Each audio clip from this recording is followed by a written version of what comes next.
Ladies and gentlemen, welcome to Blockparty here with myself, Hefe, and we got my friend No Futuristic here. I've been off the grid for 6 days, so I've been completely unaware of the Wild West, the chaos that's crypto. And so we have a lot to talk about tonight. But first, we'll start off with how's your week been? How's your week been plugged into this space? Because I have not been. And we got lots to talk about. This week has been fun. Let me make sure I'm in Sounds of the Ghost. It's been crazy. Just the stuff on Twitter, people have been doing crazy ass shit. There's been fights. They've escalated. BitBoy's fighting with East Ben. Now other influencers are fighting amongst each other. So it's been interesting to watch, but also informative because we've had stuff like BlackRock filing for ETF, and they have like a Bitcoin ETF lined up. And they have like a 99% win rate in terms of applications for ETFs and getting the ETF. So it seems very bullish that there might be a Bitcoin ETF. But there's some controversy in that they might be trying to, there's like notes in their filing talking about basically forking the Bitcoin network if there was like a consensus issue or whatever. So there's just a lot of stuff, man. But how was your break? How's your break?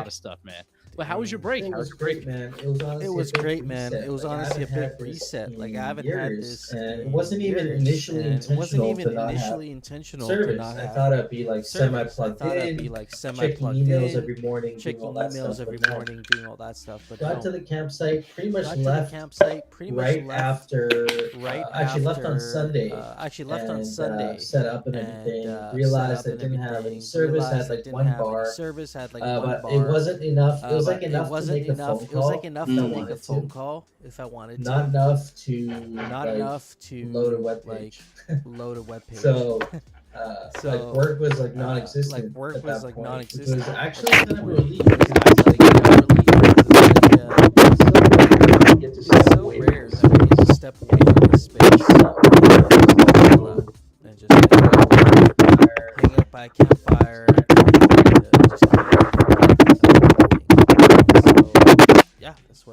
That's what I did for the whole week. It was refreshing. And it was refreshing. It was a reset for me. It was a refreshing reset. I kind of feel disconnected. Like I kind of feel like like I was on like a single engine plane and it like went down in the bushes somewhere, and I was like off grid for like months. And now I'm like getting back to reality because things move so fast in this space. I'm sure I missed quite a bit. So. Yeah, it was good. It was good. Overall, very happy with it. It was the first camping trip of the year, and I usually go on about half a dozen trips a year. So it was the first one, and I think it's the only one where I went there was no service. So I think all the other times I'll have service. I'll be semi-plugged in. Yeah, good break. It's funny. My birthday comes up in 11 days, I believe. So, and my girlfriend's birthday is 2 weeks after mine. 11 days after mine. So we're gonna plan a pontoon trip for I think July 10th. I have to remember to ask Hernani for the day off because we're getting wasted. But we're getting this pontoon. There's gonna be we're inviting like 15 friends, but she was like, "We're inviting like 15 friends. Go on the pontoon. You can't bring your laptop." I was like, "But I'm bringing my camera equipment to take pictures, so I might want to edit." She's like, "But you can't bring your laptop and play around with all this crypto shit." I was like, "Come on." She's like, "Please don't do that." I was like, "All right, we're gonna be on a boat for 10 days. It's gonna be an epic Monday, man. We're doing this all day, man. We're doing this drink fest, like get fucked up on this boat. We're not driving it. We rented out the boat. It's a double decker pontoon. It's gonna be fun. We're gonna be grilling and doing all that.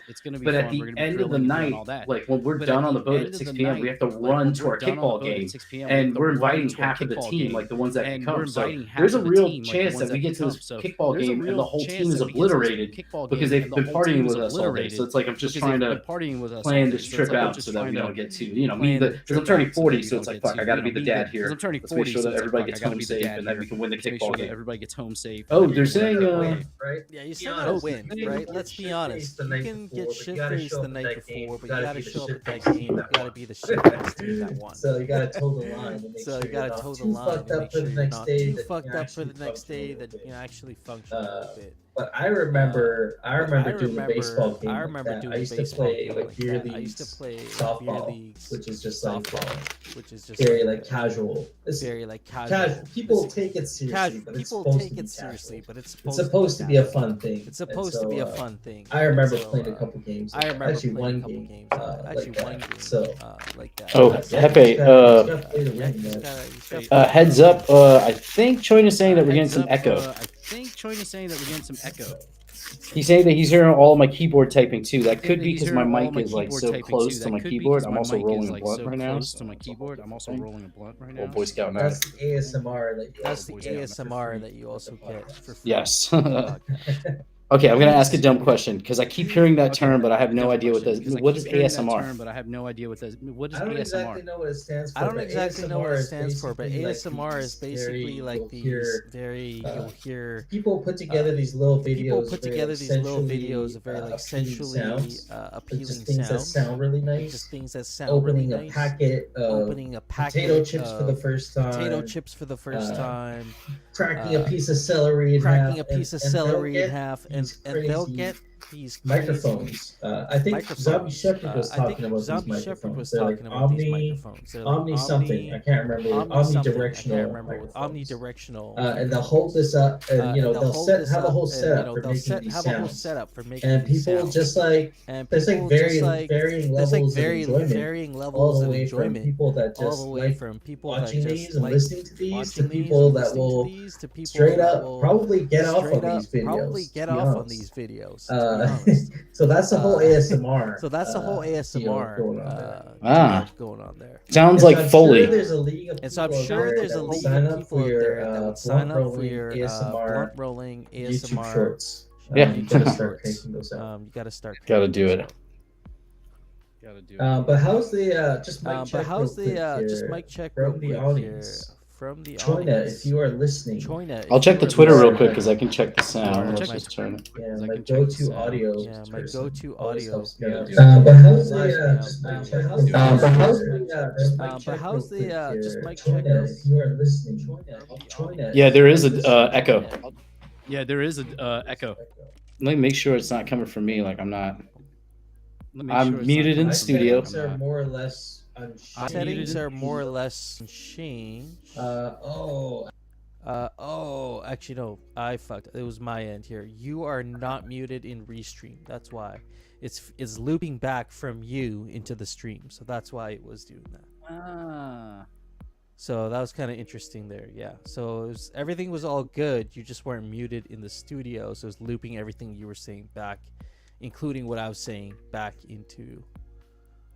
See, I learn every time. I learn something new. Yeah. We're gonna start getting these on Spotify, so I definitely got to get my my audio game straightened out here and make sure we get these clean recordings for Spotify. Because I mean, that's kind of the. I feel like once you get podcasts on Spotify, now you're officially a podcast. You know what I mean?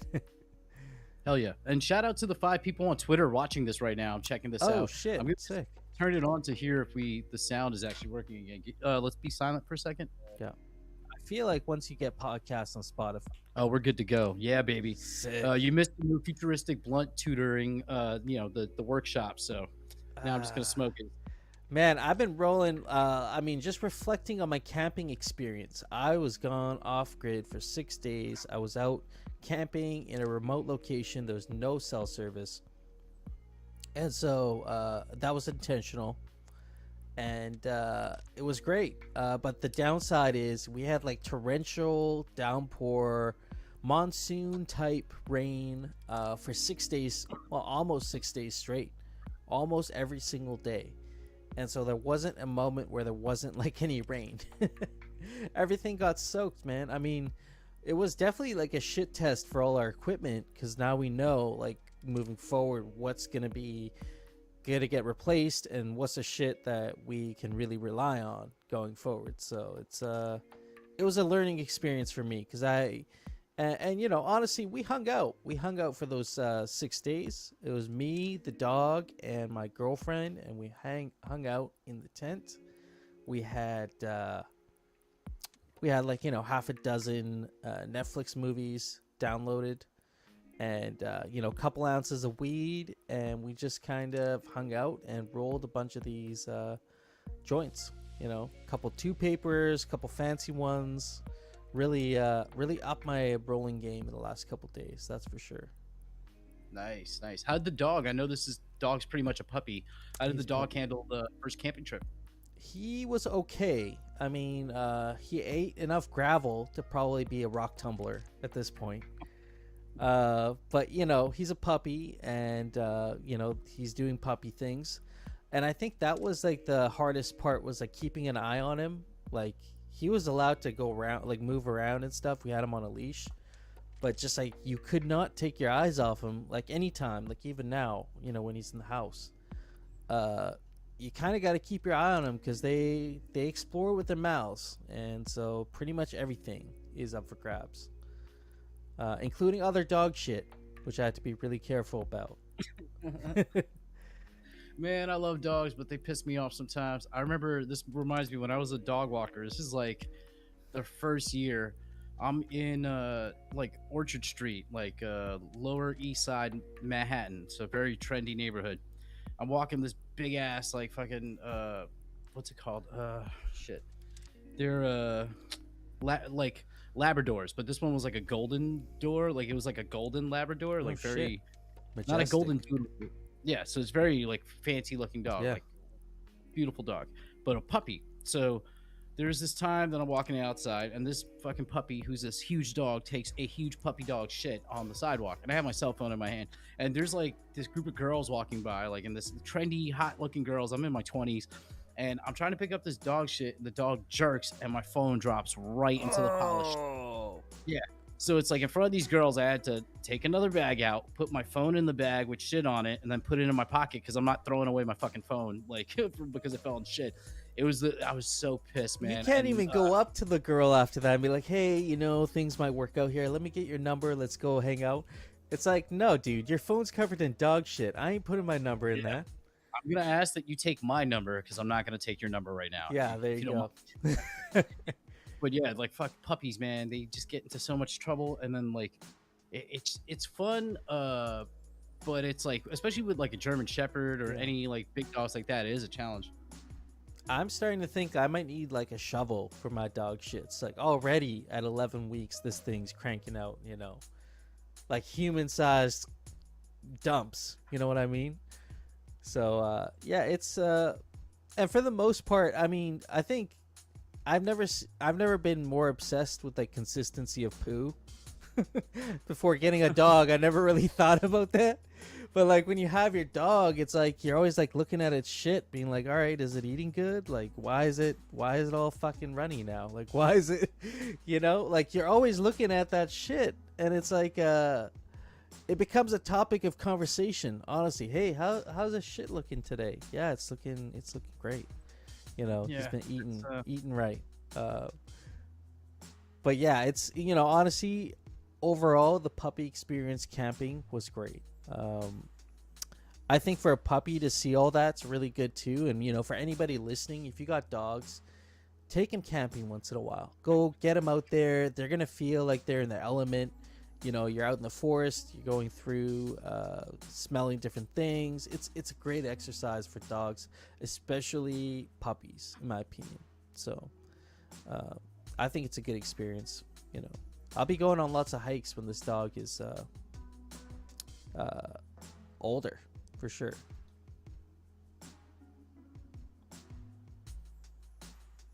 Yeah, that'll be fun. Just gotta do like, so when you go, is the dog on leash, or do you let the dog off leash at this point? No, I'm not. He's not trained well enough to be off leash yet, but he's definitely on leash all the time, pretty much at this point, or in a playpen. Okay, yeah. You gotta put him on a lead or something. He actually did really good with his leash, so I was a little surprised by that. We were talking about pulling last week, like how German Shepherds pull a lot, and he's kind of he started out that way, but he's getting the point of not pulling as much. So you are flipped there, my friend. You're flipped there. What do you mean? Your came through. I didn't know it went through. All right, yeah. I'm trying to switch it up, but I thought it was in the preview. I was like, where is happening? yeah, it's just no. I was looking at it. It looked good, but it's flipped backwards on my screen. There we go. I fixed it right now. Yeah. Yeah, I just got it. My stupid ATEM is programmed to set up to show, like you're seeing. If we're looking at that, it's for some reason putting the image in the foreground instead of the background. So I just gotta fix that real quick. Just give me 1 second. That's cool. Is that your setup for Orium Game Night? Yeah, that's the for Orium Game Night. It's actually it would be this one, but with the Orium. Where would I put it? We'd be using that for Orium Game Night. It's not a motion graphic because I don't have access to that at this moment. But for now, it's just yeah. I'll go back to that, which I just have to turn off the. It's I made a preset, and then in the preset, I accidentally made it so that the image is in the foreground instead of the background. So I always have to manually. I can just fix it, but I've just been lazy. I gotta go channel some gotchis really quick before the. That's something we can actually talk about. So, game night, Avagachi game night, that has been a topic of discussion for the last couple weeks during the hangout. That we might want to do some sort of a organized game night and what that could look like. I was reading the forum discussions today, and it looks like there were some people discussing it. So I kind of wanted to check in and see what's your take on it over the last week. Like, what do you see happening with Orium Game Night, or not Orium Game Night, Avagachi Game Night? Well, I want to change also the vernacular we're using. I like game night is just what we're. I'm used to saying because I've done game nights recently, but I want to rebrand it as Hangout 2.0. So it's not a game night, so that because I feel like people get this misperception that I'm just trying to set up an event that I could just shill Orium. It's another Orium game night. No, it's the Hangout, but the DAO ran one. So this is different. Actually, in the DAO discussion forum post, I was able to talk a little bit with Coder Dan. I had the pleasure yesterday for Orium Game Night of getting him for the first time. I think it's the first time this has ever happened to reset the leaderboard in the arena at the time that our game night started. So I started game night 5 minutes early, and I put up a post saying whoever gets the most kills in this hour, whoever has the top spot on the game night gets a humble parcel as a prize. And we did the hour. People were killing each other. It was mayhem, and someone won, and we sent them the parcel. So I'm going to see if I can start doing that weekly. And it's just the beginning of, like, there's no reason that we can't use these leaderboards and gamify them and make this fun. So I'm excited for that. In terms of like the broader game night, I'm still very much interested, but I'll be honest, like during the Saturday meeting, I got this like dread that I'm reminded of from my previous experience trying to get things done with the DAO, where it's like people are saying this is a good idea, and then they start fudding the idea. And it's like, hey man, I brought this idea like with no expectation of like compensation. This is just me volunteering, like, yo, let's do something fun. And it's like, if you're gonna make it that complicated, fuck it. I don't want to do it. Somebody else can do it. It's still a good idea. It doesn't mean that it shouldn't be done. But it's like, oh, man, like really, we're gonna haggle over this. We're not like, this isn't a budget. Like then the point felt like it's almost too little. Like I'm asking for so little. Why am I wasting the DAO's time? So it's like, all right, then fuck it. I'm just gonna take my ball and go play by myself. Like, yeah, just, whatever, like, man. Yeah. No, I feel you on that. I mean, I think the minimum in those situations, any like uncompensated work, is at least like a general sense of gratitude. You should feel at least that general sense of, hey, people actually appreciate what I'm putting out there, and there's people interested enough to take it further. So if there isn't that, like, you're just going to be the one carrying the ball the whole time. That's usually what I've seen happens. So we talked, like, the idea of Thrive being used to work it out, I think works fine, Yeah. I think that's cool. It's a good idea. It should just be pushed forward. I just don't know if I'm going to put the effort in to push it forward, because I get tired of getting the pushback, because this is like a no-brainer. I don't see any realistic opposition other than people saying that, this is, I can't even realize what, like, the only arguments I've heard is that we shouldn't be gifting and dropping stuff on players because they're just going to turn around and sell it. And I'll be honest, that's true. I gave away something yesterday in a giveaway, and then I pop in the Bazaar chat, and the guy who won it is trying to sell it below floor value. And part of me was like, that's annoying. But then it's like, fuck it. They participated in the night. They won. That's their choice. What they do with the asset after matters, but the idea is to have fun and show the outside world we have fun events and we have fun because, I've been chilling in a lot of these Twitter spaces and talking like a lot. I'll post some tweets later, but like people from the Ape DAO Council, they've invited me to join their Discord to talk because they're like, yo, it's refreshing to hear your experience because I talked about Eve Denver and how like I had a whole conversation with Frank D. God in a Twitter space with 600 people about because he was advocating for retro payments from DAOs that their funding mechanisms are broken right now. People ask for money up front and then it's like a thing. It's better if we do retro payments. And I agree, but I also like brought up our experience of how we went above and beyond and we got shit and how most of the contributors who were involved in that Eve Denver team have slowly like filtered away from contributing because they feel unappreciated. So, it's a tough one. I think though, if we set up, I think it's a good idea. If Thrive and Thank Gachi can do it, I think that's great. It just should be something that's done because we keep ourselves together. Our most attended events are the ones that we're playing. And that's what this is. It's supposed to be a Web3 game. So the more we play, the better. Overall, I mean, just going back to the Avagachi DAO aspect, and I agree with a lot of your points too. But what is in your opinion, what do you think is the point of Avagachi DAO? Like, maybe not what you thought it was, but like from what you've seen so far, like what's the whole point of Avagachi having a DAO? Like, what are we supposed to do as a DAO? What's our objective if there was only one? Well, it's interesting you asked because we had this conversation in that DAO space, and Frank was talking about this, and he was saying how a lot of DAOs don't have a specific purpose. Like if you think of Constitution DAO, they have a singular goal. They're trying to buy the Constitution. Pizza DAO is trying to have these pizza parties. For us, we got back to the mission statement, and I was thinking about it during that conversation with Frank. God, the mission statement. Yeah. And, this is like mission. We were talking about governance and running things with the DAO sometimes is horrible because it just you get nowhere. And that was like my example, the mission statement. But I remember us having this mission statement conversation, and we've talked with Coder Dan about this. And I think it's simple. Like the only mission of the Avagachi DAO is to be the custodians of the Avagachi protocol and all of its assets. That means we're supposed to be responsible custodians and protectors of the protocol. That includes protocol rewards. That includes, protecting people's bags, whatever.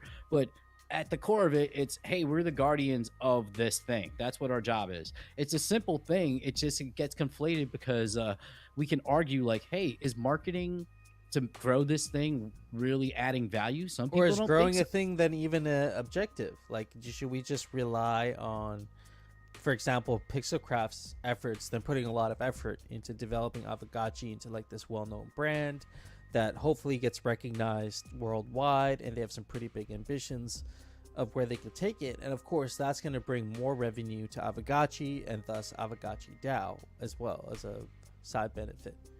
Like, is our object should growing the bag even be Avagachi DAO's radar or objective at all? Then, I don't think so. To be honest, like we're supposed to be building, the Web3 console for gaming. That's what Pixelcraft is doing, but we're partners in that in a sense. We are the custodians we're protecting and watching Ghost. We're watching the assets and the protocol overall. So that should be our main focus. The value of the assets is debatable because some people will say floor price goes down, this project is failing, but as long as like these assets, this IP, this game, this idea continues on into perpetuity, it doesn't matter what the price is, because if it's still around and ticking, we'll go through bear and bull markets. We'll eventually hit a point where we have some like major upside, but it's about surviving while we do that. So we can't be dicking around doing stupid shit with the money. Mm-hmm.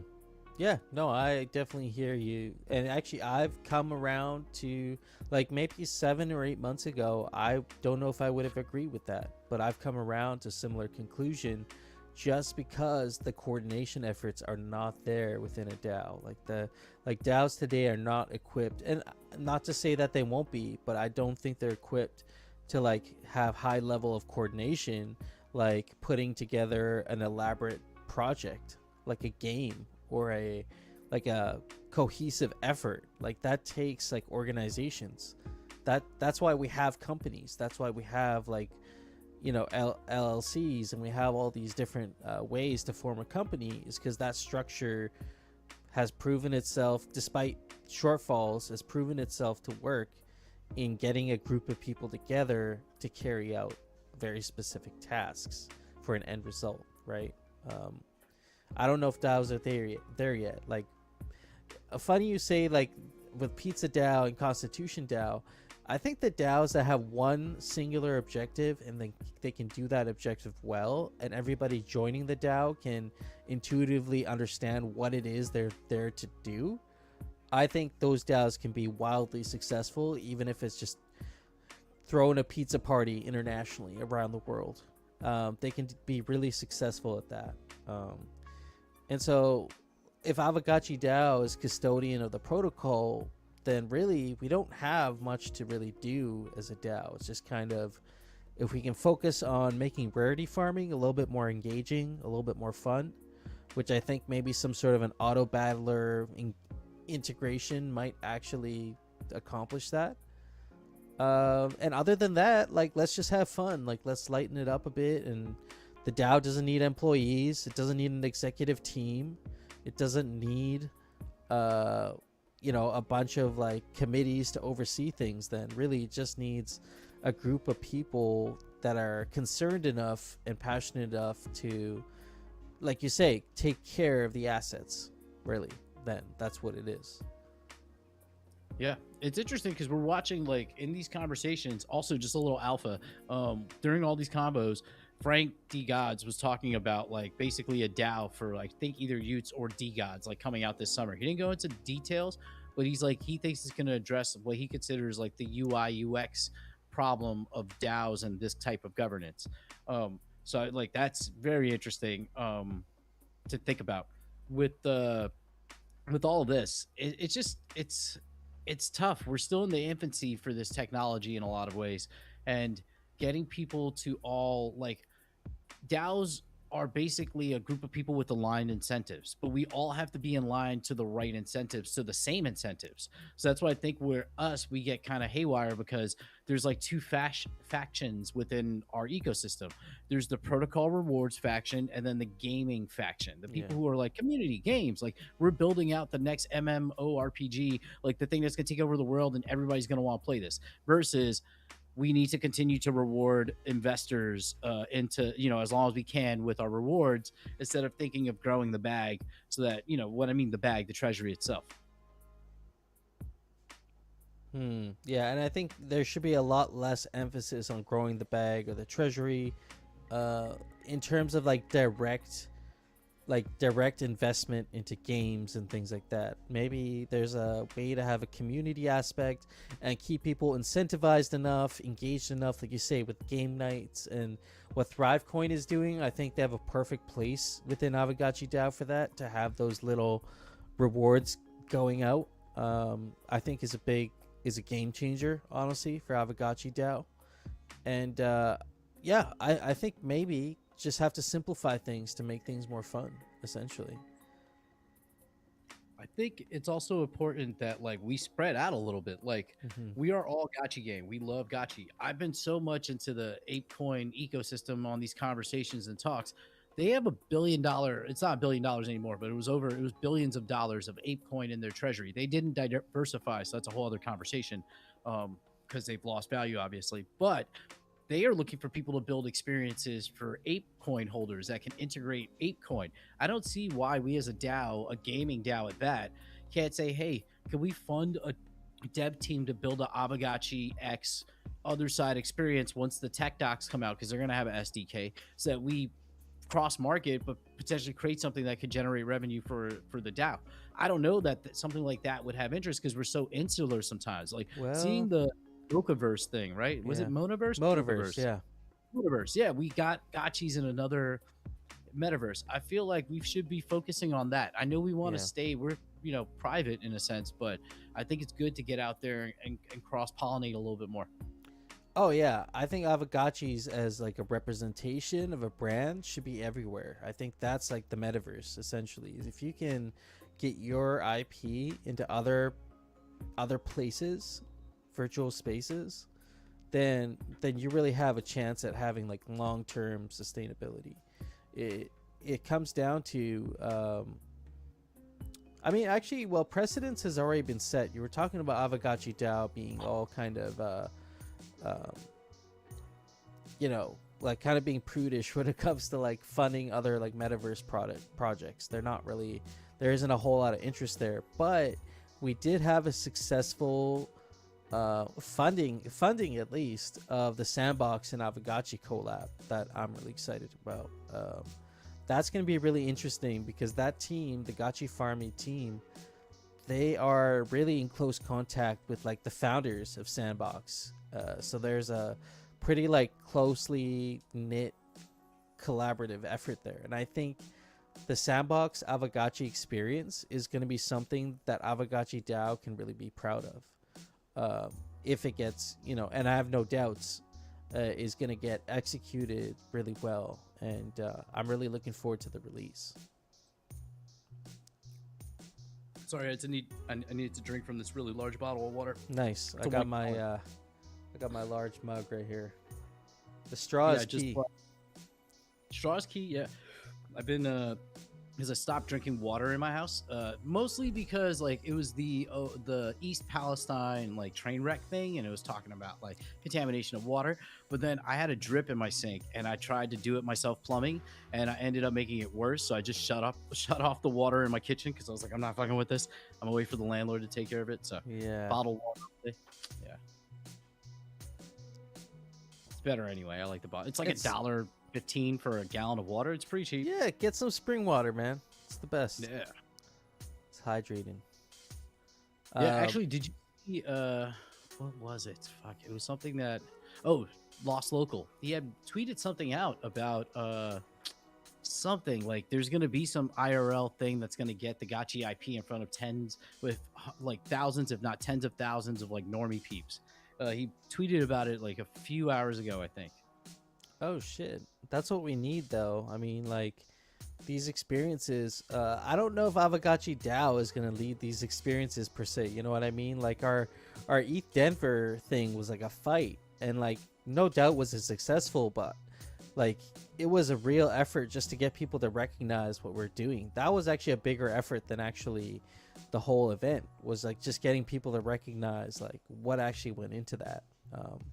Because honestly, I think for the most part we made it look pretty effortless, and I think when you have competence, you can make things look effortless. But also from the outside, it looks like you didn't do very much either. It's like, well, you know, anybody could have done that, but then why didn't you do it? That's what I say. And I mean, we've seen the fruits of these labors. Like, thank Avagachi was born out of the ETH Denver situation. Ovix, unfortunately, was born out of ETH Denver. There are other partnerships that are coming around. You're going to see them soon. Like, yeah, like there's stuff that like for Avagachi that Orium's been working on that's going to come out very soon. That's going to be very beneficial, I think, to our ecosystem. So I mean, I was talking with Frank because I was talking about the retro payments, and I told him, I was like, look, all these contributors that basically were part of this team had been people who had just been community people who had been making content and doing stuff for a long time. And then we were like, hey, let's like try something new. Let's go out and market in this way.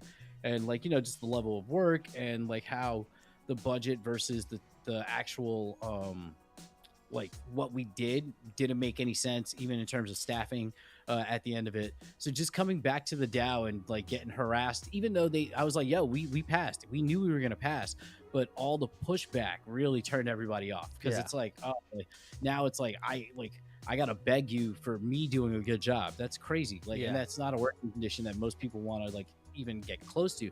And that's why I said, like, I'm interested in game night, but literally it's like, I feel like I got triggered. Everybody started talking and all this FUD started coming about it, like to a degree. And I was like, man, fuck that. I don't have time for this energy. Like I have other stuff I can do in my life. I don't need to organize anything beyond what I already do. But I hope that it gets done. And I think it's a good idea, and I'm good for good ideas. Somebody else can execute it because like I don't want to go through the process. Yeah, I mean, luckily, I think we have seen some more DAO leadership kind of show up in the last couple of weeks to fill this void this vacuum of people taking a step back a little bit, getting a breather, there have been some really great people stepping up, and I hope some of those people will get into live streaming and maybe doing some of the game nights. And it's fun, man. It's a good time. It's just you can only do so much, right? Like you're in this space, like your hours become kind of valuable, and you have to kind of be careful like where you're putting your time. And if you're giving your time to people that don't give a shit about it, or worse, are harassing you for the time you're putting in, I mean, you know, it's a no-brainer, like just to kind of focus your energy elsewhere. Yeah, 100%. It's you know, it's better to fight the battles you can win, right? Like, yeah, you don't trying to go into fights that are losing battles. It just doesn't make any sense. But it doesn't mean that we can't ideate, and hopefully other people, you know, if it's a good idea, it should come to fruition. Yeah, 100%. Yeah, like I originally pitched, and Flame can vouch for this because it's actually on the discourse, the thread. I was the original pitcher of the idea of, yo, why don't we have boom boxes? We make a wearable that's a boom box, a wearable that's a cassette, and artists can make artwork that is approved by Pixelcraft that kinda gets like onto fake gotchis. Exactly like fake gotchis. I called that shit when I first got into the community, like within like it'd have been 2 years ago now.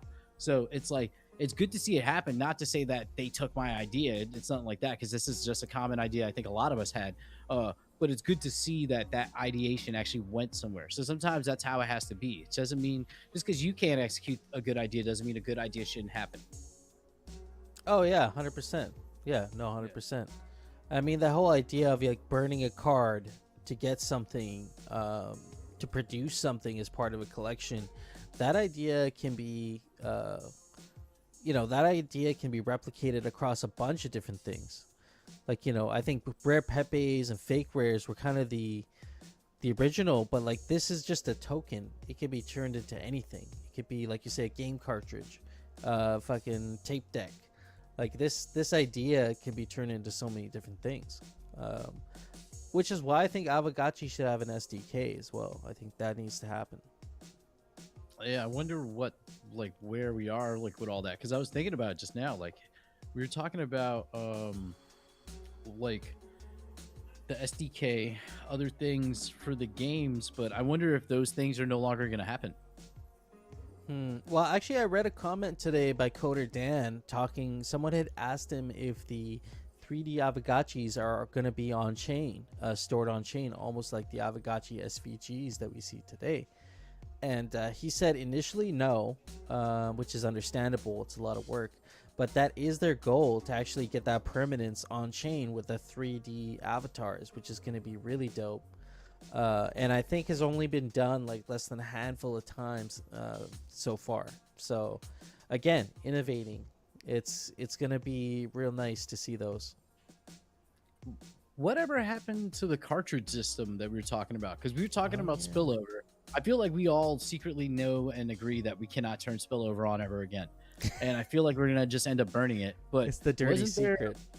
Yeah. Was there work in place to build a cartridge system? I haven't heard anything about that. The work is done, my friend. The work to actually, like, I'm pretty sure you can find all this stuff on GitHub, but like the work to actually create the cartridges has been done.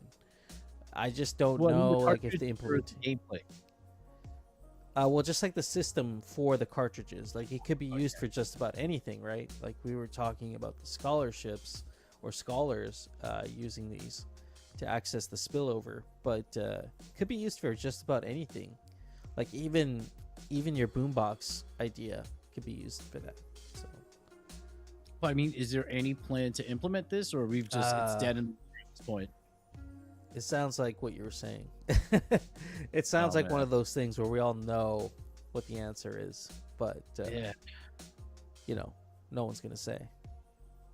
Hey man, it was good while it lasts. I can't lie. I had a good run. There was full advantage. I'll say that. Animal, like I mean, it's one of those few times in life where I was like, I got in early. I started channeling early when we were still making like $2-3 a channel, and then people just giving me like 100 gotchis, and I'm taking 20% of their channelings. And at that rate, you know, it's worth it to do the channeling. Now I feel like I get a migraine every time I come in and have to channel, because it's like I'm getting like 6 cents. Like it's killing my brain.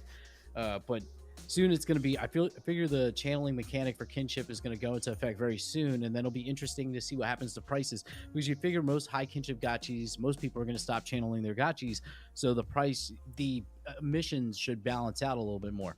And if that's the case, if I continue to channel, will it go up in value? I don't know, but that first 200 days of channeling was still pretty. 200 days, I'd say like 150 days of channeling before things really got thrown out of whack, were very profitable. And like it was a good run. I had a good time. A lot of tuna ate.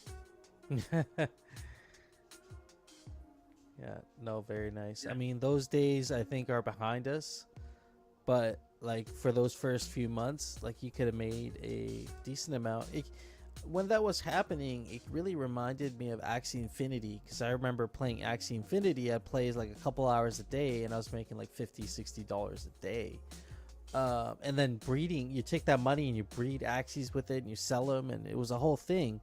But it almost felt like a rat race for me. Like after a while, like I felt kind of burnt out, and so I saw the spillover happening, and I'm like, this can't last that long. I mean, it maybe will go on for a couple months. It actually went on for more than a couple months. It went on for a lot longer than that, almost a year. So like people who went that, what do they call them? Like the heavy Alchemica farmer route. They made good money on these. But yeah, long term, I don't know what's gonna happen with Alchemica. If it's gonna be used for building 3D assets, I could see the price being supported over time. Like it's, there's enough of it in circulation, that's for sure. Yeah, we are gonna have regularly scheduled parcel rerolls, so that's just gonna lead to more and more dead parcels, which I'm all for. I still have like 70 or 80 parcels, and they're like the majority of them I'm not farming. I think I'm only farming one at this point, so let it sit there. Like we're gonna let's do it. I don't mind. Whatever. Yeah, we'll see what happens. It was such a good run though. I'm just thinking of like the like how it rolled out, right?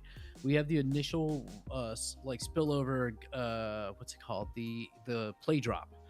You could make like $80 a day playing the game that way. But if you rented out the gachis, like if you had 20 gachis, I remember being able to get like 0.2 ghost an hour for all 20 gachis. It might have just been all bots renting them. I don't know.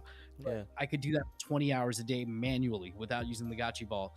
So you were earning, like, there were days I was making 100, 150 ghost from renting out my gachis, but then I got the lending operator role for a lot of gachis. So now I'm lending other people's gachis, so I'm making money off that.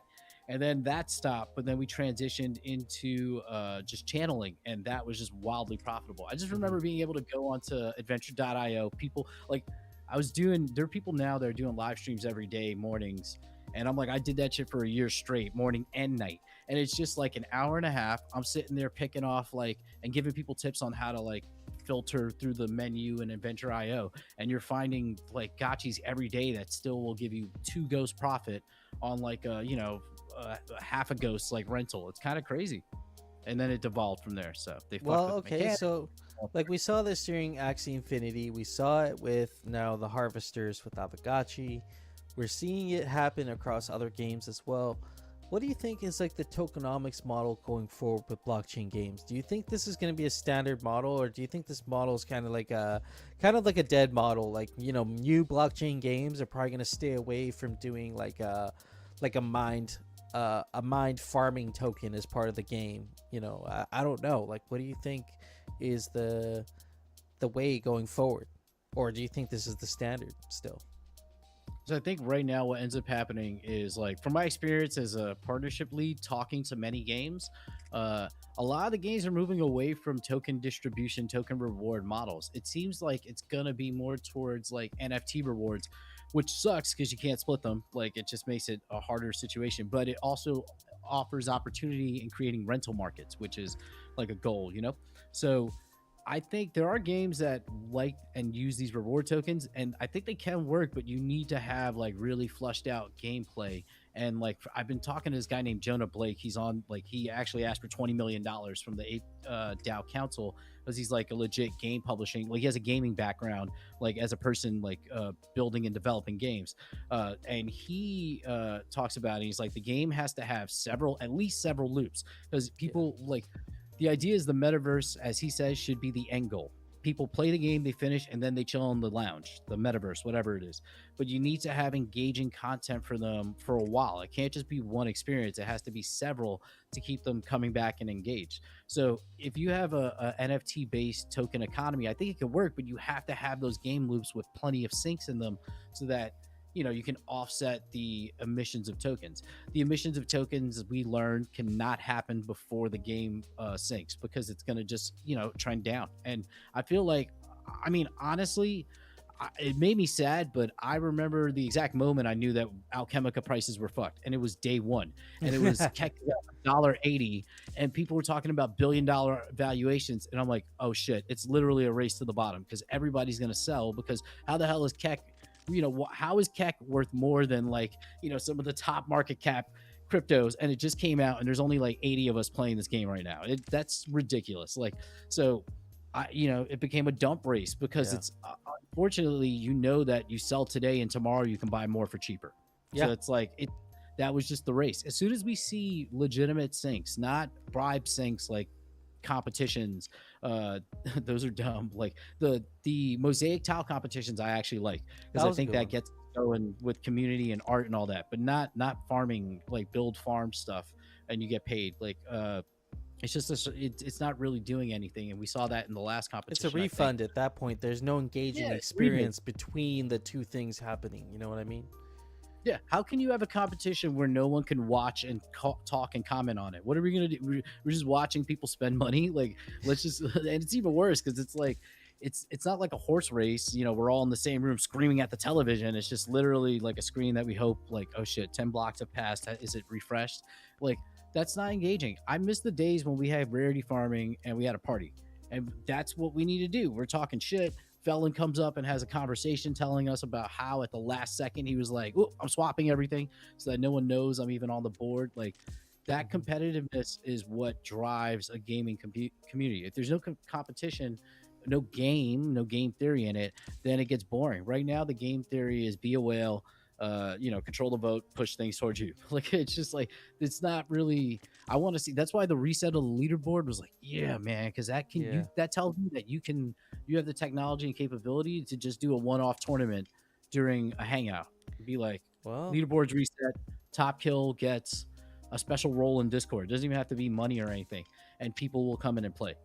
And I was gonna say there has to be a way to get wrecked, and I mean, not in the literal sense that you're gonna lose your wearables or your assets that you spend money on, but exactly the way you just said. Like, you won, you were fucking killing it for a week, but guess what? The leaderboard gets reset, you get wrecked, and you got to restart, reprove yourself the next week. And if you are really as good as you say, you'll be back up on the leaderboard the next week. Maybe close to or even above where you were at.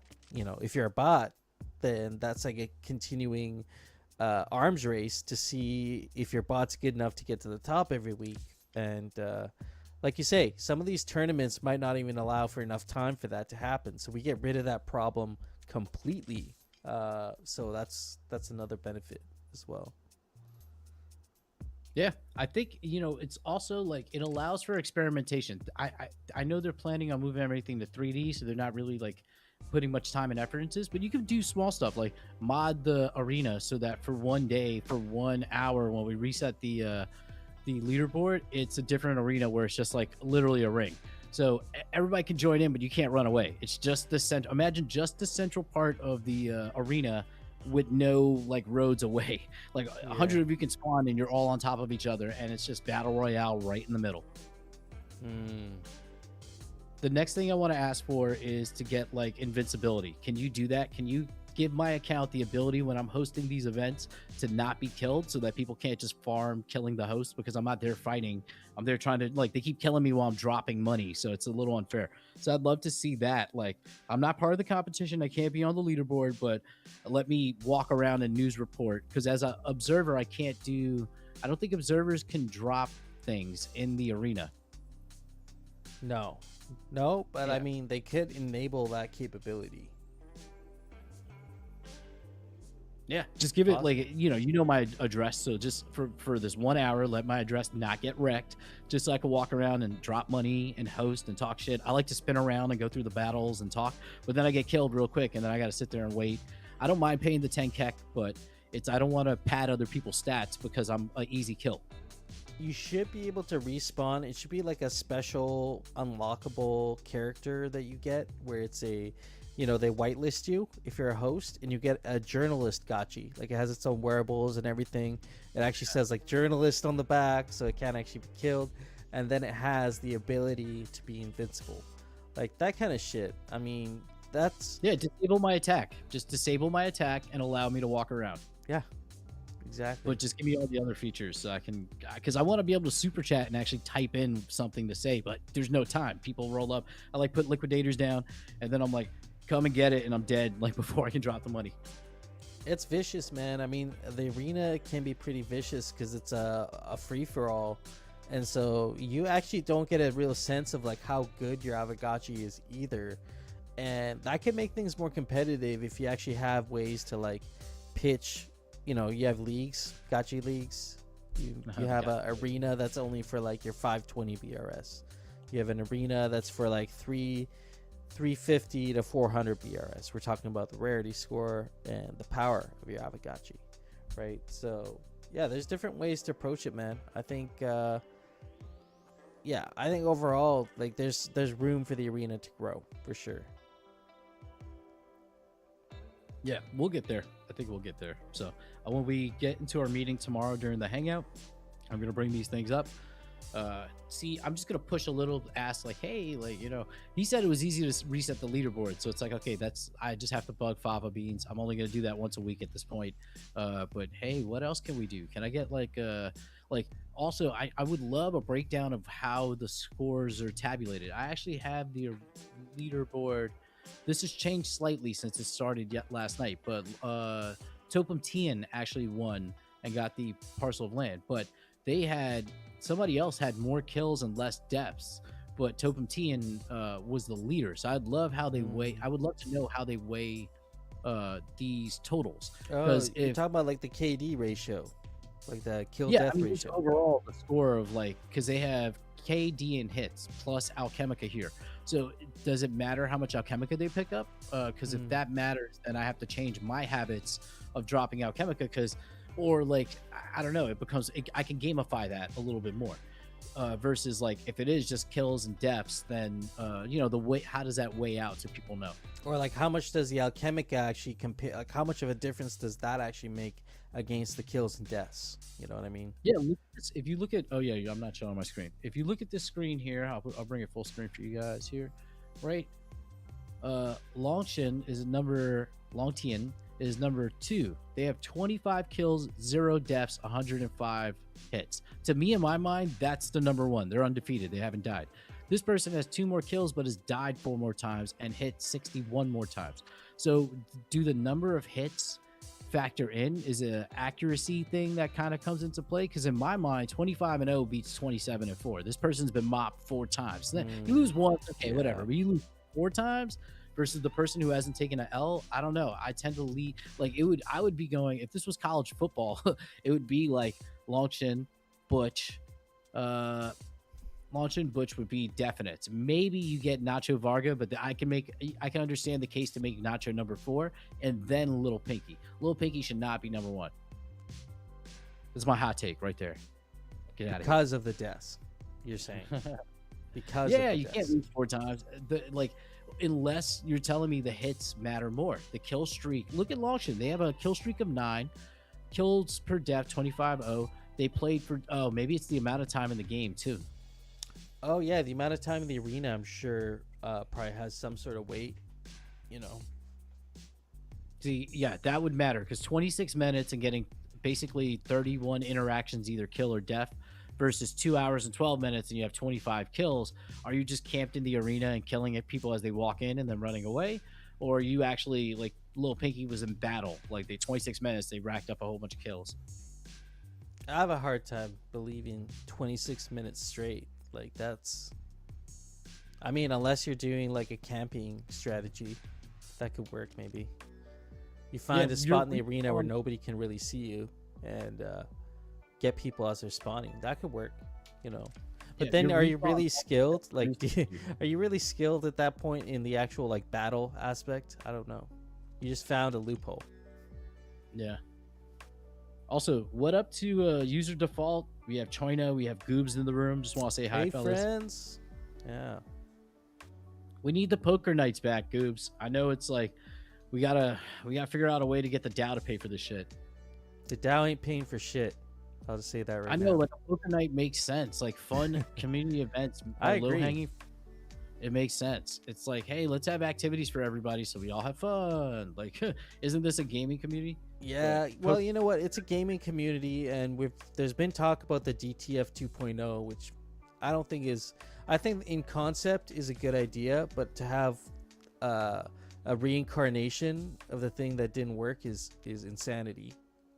But like the concept of having a budget and having a committee looking after the budget to disperse funds for things like what you're saying, you know, poker nights, like an events committee. Like the DAO should have an events committee that's given a little budget. Maybe it's just a couple thousand ghosts, maybe it's just a little bit plus some prize money, and they should be given that, and they manage that for these little events that you're saying. I don't know why, like it shouldn't be on Pixelcraft or on specific people to come up with like the reward money. At the very least, I think the DAO should provide a little bit of Alchemica, a little bit of Ghost, maybe to buy some wearables, and maybe a committee of people that have this fun little meeting every week to be like, hey, what's the cool event we're throwing this week? What are we doing this week? You know, we got a little bit of funds put aside for this. What, like you say, whatever, $50 for an event in prizes. It kills me because, like, oh my god, I was on the Glitter Alchemica task force. That was a waste of money. It was a goodwill effort at trying to do something, but we ended up doing nothing. We got the one kinship mechanic to get through. That got by. I still don't think it was a great idea, but whatever. I mean, it makes sense. It's going to balance the economy. I want to see the results, so I'm not going to cast judgment at this point. But we didn't do much else, and it's not our fault because we can't really do anything. Like we can't we're making plans for guilds and lodges. It's like we can't do anything until we have those things.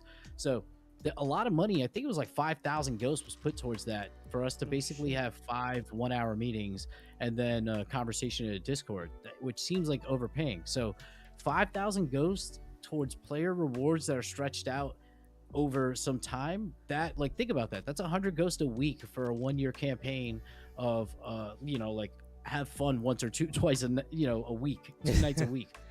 That's a no-brainer to me. I don't see why that's would be controversial. I don't think it would be, and I'm not accusing anybody of that, but it just also seems like there'll be enough pushback or enough apathy to make sure that stuff like that doesn't get through. And I want to be proven wrong. That's what my hope is. I haven't completely lost hope. It's just I'm just like, all right, we have to see. But yeah, we need more fun shit. That's what we need. Fun shit that isn't dependent on Pixelcraft. And when I say dependent on Pixelcraft, I don't mean like we need to cast them away, we need to break free. It's like, yo, let them fucking do what they got to do, man. Let them cook, man. Let them fucking do their shit. We could chef over here. We build community while they cook over there. Because there are other communities I've been in that are very dependent on the devs and then the devs rug, and the community rebounds and just keeps it going or completely falls apart. We can help and without really doing a lot. And it just frustrates me because everybody's like, if you ask for compensation to do this work, people are like, oh, you're greedy. If you say, hey, I'll step up and do it for free, people will say, nah, we don't need that. And it's like it becomes a stupid thing of you're not allowing hey man, I'll do this shit for free. I'm not even asking for anything. We can make this happen. And it's like pushback. Well, then they say your idea is too small. Yeah, and it's like, okay, forget it. What are we doing? But I enjoy the process. I'm looking forward to the meeting tomorrow. because I kind of like the evolution of the organization of the front end of the meeting is good. We have like a weekly update alpha meeting. They'll have guests. We get to talk a little bit. And then we get down to business, and the business seems to be concise. We have more people in the room last week than we did in other DAO meetings recently, overall. I'm a fan. I'm a convert. I say, the new format is interesting. I love how Pixelcraft has taken up the legwork on their end to kind of organize their half of the deal. But now it's going to be interesting to see in comparison how the DAO organizes their meeting and actually carries it through. I don't think last week was terrible. I think it just kind of worked. But also, there isn't much going on in the DAO right now either. So there isn't a whole lot to talk about. And so it's actually quite easy to just fill out an hour just like talking casually about things that are going on.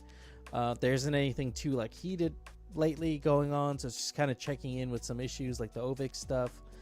But like, I'm curious to see how these meetings will go when the DAO gets busy or the conversations get intense. Because technically, the format's a little bit different now. We're not going with one host, one meeting anymore. It's now kind of an open forum. It's almost like a 1 hour DAO forum that we've started here. And there's going to be various people stepping up. Like, I'm there to kind of host and be the guy to start the meeting and stuff. I love doing the proposals at the start, but like after that, it's like, all right, what are we talking about next? Do we have a plan? Is there someone coming up talking about a partnership? Like, who's making the business, who's making those BD connections to come in and talk to the DAO? Like, those are some of the things that we'll have to evolve and kind of reintegrate back into the DAO, I think, with the meetings. Yeah, I think we'll get there slowly over time. I think it's good because unfortunately my fucking streaming device was freaking out. It wasn't really the streaming device, it was Restream last Saturday.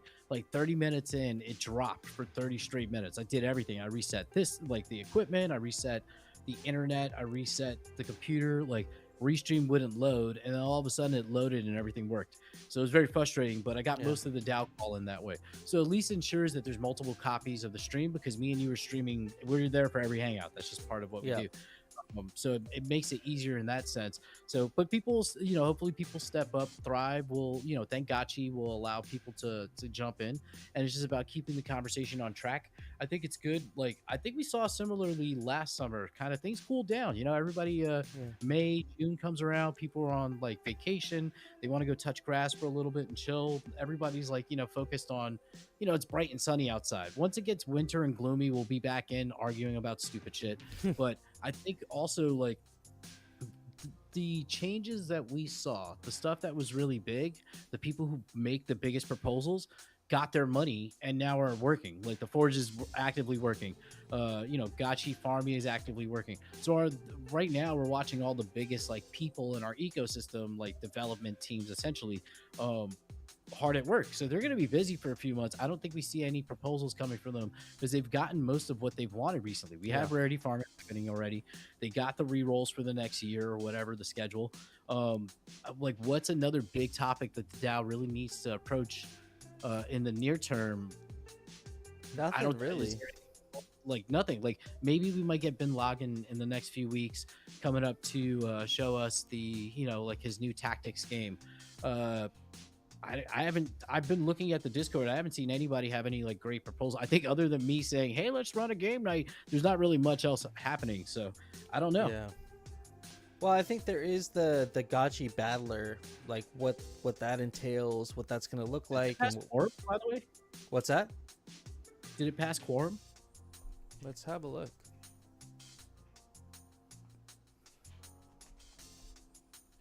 Yeah, because I saw Mark Immaterial in the chat kind of asking people to vote. So really? I was surprised. Yeah, he was I think it was a week ago maybe. So I don't know, I haven't really paid attention. Looks like it made quorum and it was yes fund was the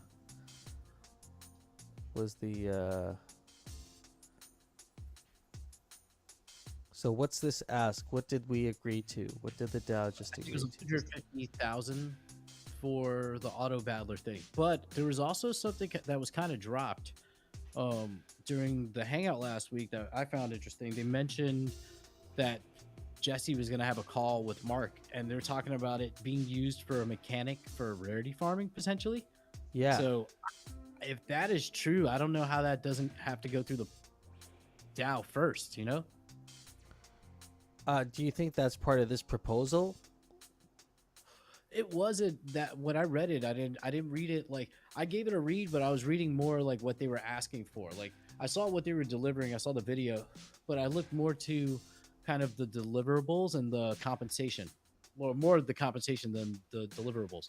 So I don't want to misquote it. I don't know if it did mention, you know, rarity farming mechanics, but just the fact that it would add another game to the ecosystem, which I think is good if we have another cool game. We have some in development, and hey, if you have a game night, we can flex all these damn games. I like imagine the DAO builds an auto battler, and then the DAO separately funds an auto battler tournament every month.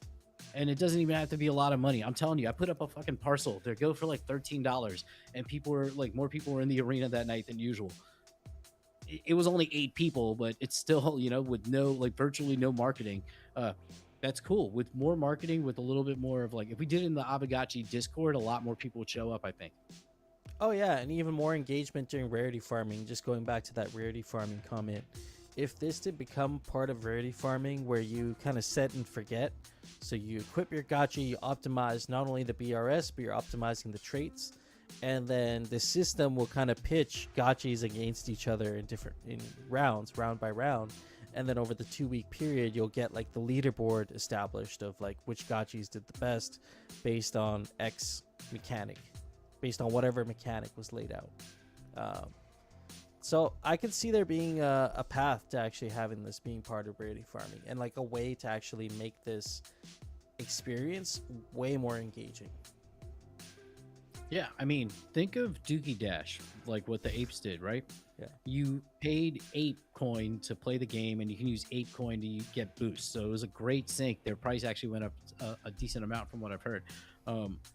If we did a tournament like that, they put up a big prize. We do prizes. What ended up happening with Ape was all of these mainstream like gamers came on, got delegated apes, and then played and streamed the game. So it was like, it was a short run thing, but it blew up because gamers found a legitimate way to make money and be in a tournament, right? So I think if we did something like that, it kind of is the best of both worlds, because then you can't complain. Then whales can't complain, hey, you know, I don't want to play this game all the time. We can't make mechanics that I can't earn because I can't be active all the time. Yes, you can.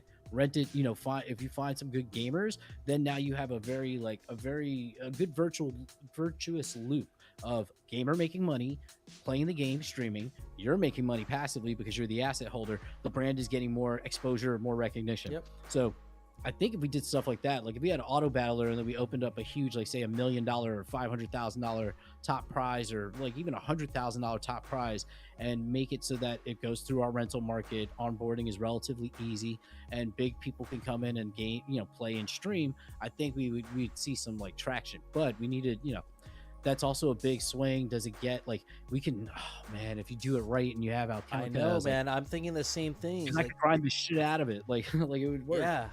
Yeah, for sure. Get Alchemica bonus, or even like we take 100k from rarity farming that we dole out. Like we take the 100k out of that total pool, and you make 100k like the top prize, or like the top 2 or 3 spots. You put the 100k right there and say, hey, if you do well in this auto battler, you'll get this like you'll win this. That would be the pitch to these gamers. And I think that's one way to get involved. We have the infrastructure in place to even delegate and to rent and to lend. Like that is all there. It's established. So yeah, it's I think it's possible. I think this is a good proposal for that. The amount he's asking, I thought was a little high in my, you know, based on my opinion. But at the same time, it's like, what, are we not going to fund this? What else? What is a better thing we have out there to fund right now than something like this? So I mean, it is a little bit, in my opinion, on the rich side for like being in a bear market and getting devs. But at the same time, like I looked at the list, and I'm glad he included the list of people, because these are like some of our best community members, and I think they totally deserve it. Not only for the work they're going to be doing here, but the work they've already done. Like they deserve this money. And so I was happy to see that. I voted for this proposal. Sorry, mid banana. Yeah, that's great. Like, that's what Frank was talking about with retroactive pay. Like, the idea that like people put in all this work, and then when they finally get to that place of like they've been busting their ass, you reward them. You reward them big because they've been doing all this work, and you know they're going to continue to deliver. There was a counterpoint though from ZeroCool.eth. He's a big influencer, and he was saying whenever he's done any stuff like this, you always get the best work out of hiring the team that's like going to bring them, you know, they become the most organized, KPI driven versus like doing stuff with friends or community members. So because the incentives like of having a salary is different than the promise of potentially earning something, because people will get burnt out like if they don't actually ever earn anything. So it's a tricky balance. So, I mean, when you say retroactive pay, that's referring to like the promise of earning something, working hard now, hoping that your efforts are going to be recognized later. And that point is not certain, and it's also not guaranteed. And then on the other side of things, you have the KPI driven teams, which are very much corporate, and honestly could almost could be more effective, but also can represent an attack vector for DAOs. Like oftentimes 100%. You'll get these KPI driven teams that come in and they show their work to be successful in a way that benefits them. It doesn't really benefit the project, but their KPIs show success. So therefore they did well, therefore they can ask for another whatever amount of money. But really they're just creating hot air. It's nothing. It's vaporware. It's nothing. You know, I want to give a shout out real quick to people who create value, and that's Infinity Keys. Yeah. We're about to do we're hosting a Twitter space, Orium Network, Infinity Keys with Cometh. We're going to be talking about our integration with Cometh.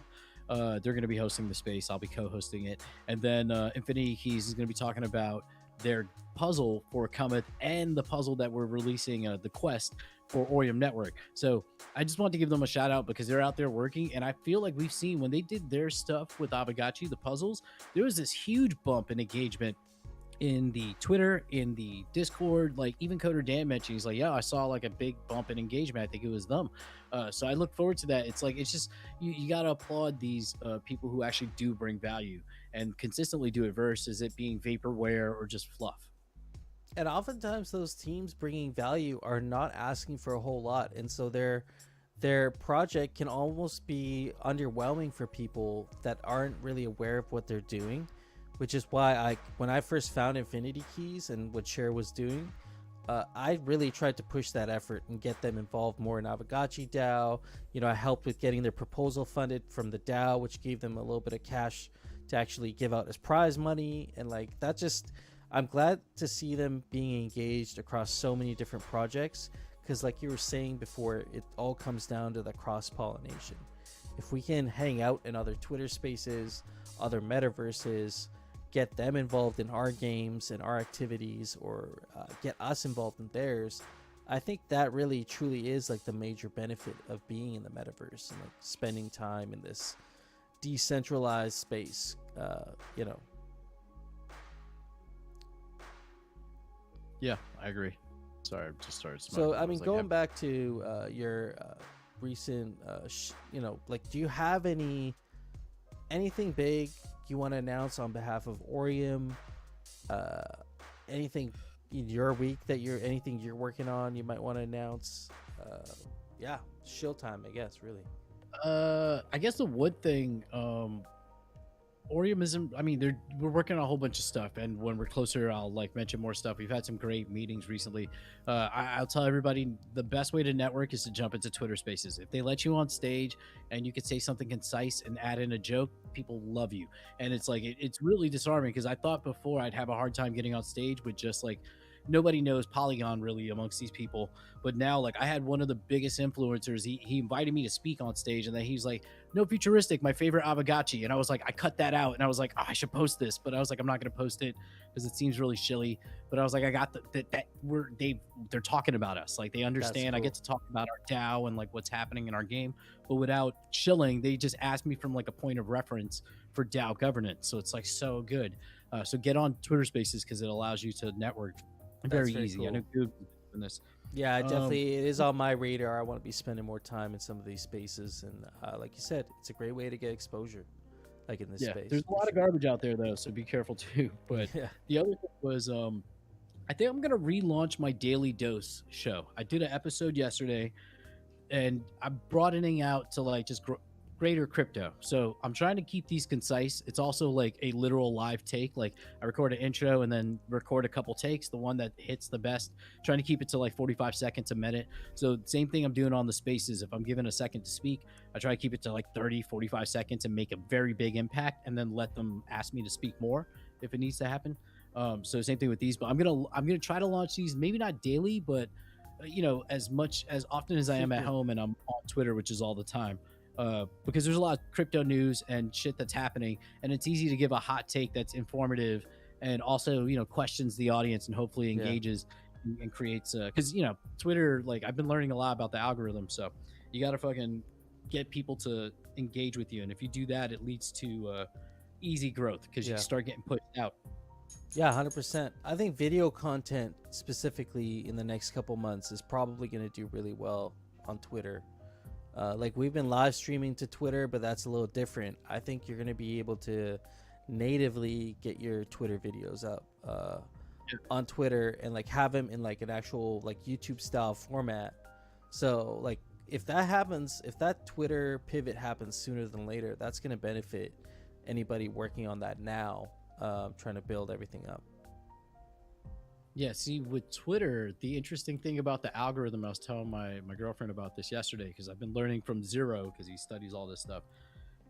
For likes, you get 1 point of engagement. For, I think it was 1 point. For retweets, you get 1 point. For replies, you get 9 points. So if you reply to somebody, you get a 9-point boost. For videos, you get 1/10 of a point for each view. So yesterday I got the video was at like 450 views. It got there very quickly, like 450 views in like 15 minutes or something like that. I was averaging like 30 views a minute. And I was telling her, I was like, that's like 4.5 points of impact. That's great. I was like, but one reply, one reply is 9 points, you said. Yeah. So this would have been 45 points of impact. So it was the equivalent of 5 replies for this one video at this point. That video now has like 4,500 views. So it's like the equivalent of 50 replies for one video, but it depends on how much effort you're putting into the video. So I'm trying to make that make sense. Like I could just reply for 4 hours or I can sit down and record. The recording takes like 10 minutes. The editing to build, like I have to rebuild the format like of it, like because I've changed some stuff since before. I have different branding on this. So I got to rebuild it, but I'm going to start doing those daily, like little hot takes about the stuff I see in the news on crypto. This one was about BitBoy and Ethereum Ben. They basically crypto BitBoy crypto put out like a thread about dealing with Ben, and in some part of it he talks about like basically the cartel, like he's trying to trick ETH Ben into thinking that the cartel works with him and he needs to give him back the money or he's fucked.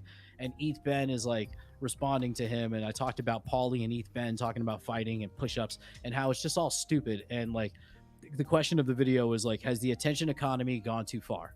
Like we're talking about this. Bitcoin just pumped 20% in the last week, but the whole space is fixated on these two people fighting. BitBoy Crypto says he fucked ETH Ben's baby mama when he went to fucking Colorado to do his research, and he has a PI investigating him, all this other crazy shit. So it's like, what are we doing? So it was like kind of like one of those like hot takes on what was going to happen. For today, I was going to talk about the people piece with Mark Zuckerberg and Elon Musk, their MMA fight that might happen, but I just ran out of time, so I didn't do it today. I mean, that's the thing with Twitter. There's always shit that you can talk about on Twitter. That's for sure. Yeah, and my Twitter now is just like, I've started removing my old comedy friends from like when I first started the Twitter in 2015. And I'm almost up to all entirely just NFT people. So all I see in my feed is NFT shit.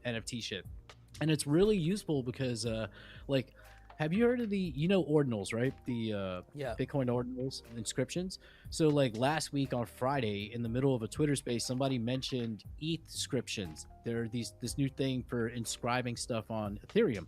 So that day, within that hour, I made 2 inscriptions. I made an inscription of my Aavegotchi, and then I made an inscription of a screenshot of the fight with Paulie and ETH Ben, him challenging him to a fight and him doxing him because I thought it was historic. And I have those in my collection, but I bought an Ethereum Punk, which is the ETH Inscriptions collection of crypto punks, basically. And I wouldn't have found out about that if I wasn't in a Twitter space and people were talking about like, yo, what is this new technology? And there's a lot of alpha there if you're sticking right there and kind of watching what's happening. Yeah, like you said, exposure to those opportunities. I didn't even know you could do ETH scriptures. I'm gonna have to read about that. Yeah, ETH inscriptions. I could send you the link to the website. It's actually really simple. It's like you go there, you can inscribe anything. It has to be a picture or like I guess text, but it has to be less than 96 kilobytes. And the fee is like $2 or $3 on Ethereum or something like that. Then what you need to do, like Emblem Vault, there is no way to trade them currently except through Emblem Vault. So Emblem Vault has a thing set up where you can transfer your ETH inscription to an Emblem Vault, right, and then mint the vault, and then the vault you can sell as an ETH inscription on OpenSea. But to protect users, they've created a collection. So the official Ethereum Punks collection is one of the, I think, 18 collections on the ETH inscription site on OpenSea.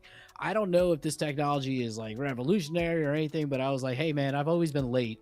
I'm gonna put something, my Aavegotchi's on the, no futuristics on the ETH inscriptions within the first like 4 or 5 hours of its like I guess renewal. Apparently this technology's been out since 2016, so but now it's becoming.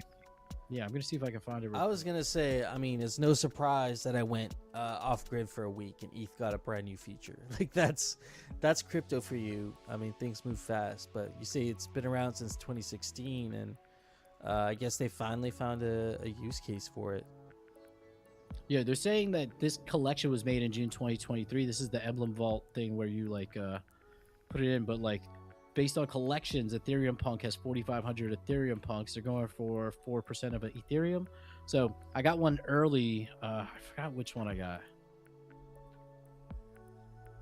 I've been buying a lot of Polygon stuff. This one. This is the ETH Ben inscription, but for some reason the metadata doesn't refresh. It's killing me. Because it's just a screenshot of the thing. I have it. It would show a very early date. I have it listed for 30 ETH. I think it's history. Yeah, this guy. Very cool. Yeah. But, I don't know if this is worth anything, but it's like, this is new technology. Whenever there's new stuff, like if you got into ordinals very early and you have like sub 5K ordinals, they're worth a decent penny. And I have some ordinals, not early ones, but certain collections, and I was telling my girl, it's like it makes me feel good because like I'm gonna forget that shit's there. I'm not gonna sell it. I'm just gonna hold it. And it's a hedge that if Bitcoin continues to go up in value, I own Bitcoin in the form of this NFT. It's a leveraged bet, I think. So hopefully the NFT at least holds some value and it's still worth something in Bitcoin at in the future, because or at least at minimum the historical. Yeah, because we're talking about like for I think MPC Ordinals, they were one of the first few projects at the launch of Ordinals. So buying any of those first few projects, like I think the Bitcoin Frogs and stuff like that, I think China has one of those, or like just any of that stuff. I think early on it gives me like serious like April 2021, like we're talking 2 years ago, the NFT market, like it feels like we're about to hit the summer the way we did like during that point where there was a nice little flash, everything went up in value, then everything dropped, and then in August we had like a mega pump. So I'm kind of hopeful for that. This is not financial advice. This is just my take as a historian, a stoned historian. Gut feel. Yeah.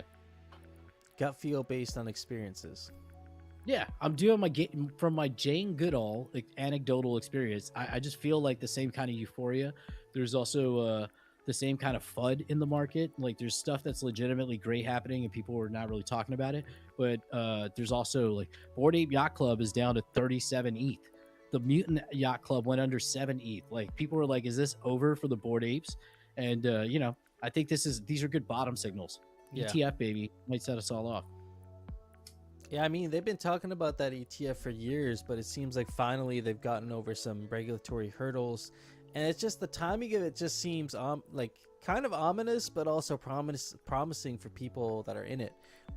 I've heard about the launch of FTX 2.0. We're hearing about BlackRock launching their fund. We're talking about the the Fed coming in with controlled crypto regulations, more fleshed out crypto regulations. I think honestly they are getting ready to honestly pump the markets, but simultaneously fuck the normal guy once again, but thoroughly this time, and make sure that anybody that could have had an opportunity to get in before when there was FUD is no longer going to have that opportunity. I think we're seeing, and this could take up a whole rest of the podcast, but I think we'll table this discussion for another week because I could go on about it.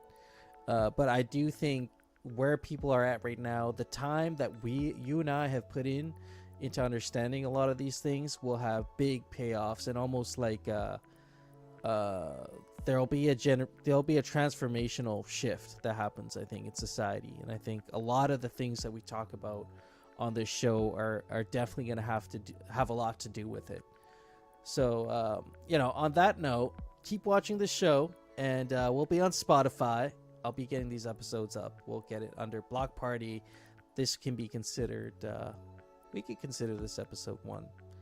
And we'll go from there. I appreciate all the support. Of course, appreciate your company and our friends' company. And I think we're getting set up here for a good week.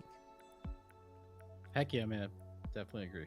I feel charged, man. I'm ready to take things on, and I had a lot of obviously quiet time, so I have ideas in my head now that I gotta sit down and actually get it all on paper and figure out a process. But I'm so excited. Honestly, the events that happened for me in the last couple months have felt like this other transformational moment in my life, and I've had a few of these now, and so I get a sense for when it's gonna happen. And yeah, I'm just stoked. And so on that note, do we have anything else here for this evening? No, nothing I can think of. I'm trying to flip my camera, but I think I messed it up. Well, you flipped it back to where it was there. I don't think we'll be having a syncopator tonight. I have to unravel a bunch of shit that's in my truck. I went camping. It was monsoon rain for 6 days, which was okay. I got some quiet time, but all my shit's wet, and I gotta go dry it out now. So I'll spend the rest of my evening doing that. Enjoy your time, man. Yeah, appreciate you, and we'll catch up tomorrow. Catch us tomorrow, 2 p.m. UTC, in the Avagachi Discord. No Futuristic and I will be there hanging out with all the Avagachi friends. Yeah. Other than that, take it easy, friends. See y'all next week. Tomorrow, if not next week. Yeah. Peace out. Peace.